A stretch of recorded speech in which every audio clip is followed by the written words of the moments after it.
Keeping it simple is the secret to really good garlic bread. This recipe is a perfect side dish for pizza or any Italian pasta, or just serve it by itself for a light, tasty dinner. In this video, you'll see the traditional way and another way with brown French bread and no butter.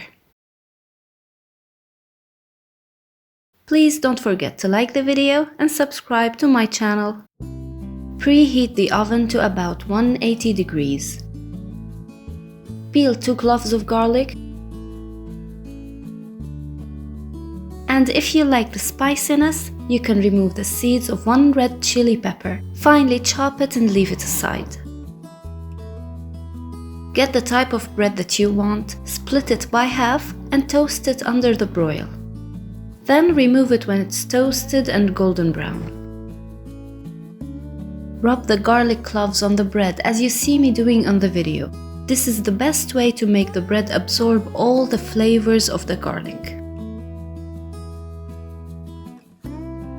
Then brush it with melted butter, drizzle some mozzarella cheese on top. Add the chopped red chili pepper and some dried basil to give it a great, delicious flavor.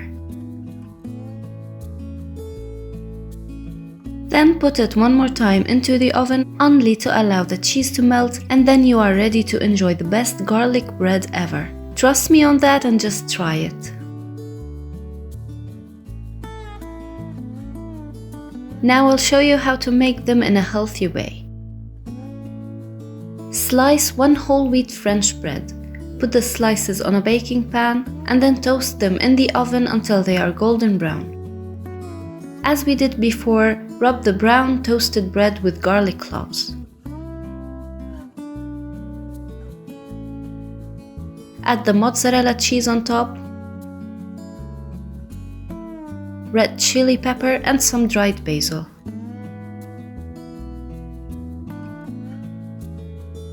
Lastly, drizzle some olive oil to substitute the butter with a healthy alternative. Melt the cheese in the oven, and now you have 2 very simple, easy and delicious types of garlic bread. Enjoy!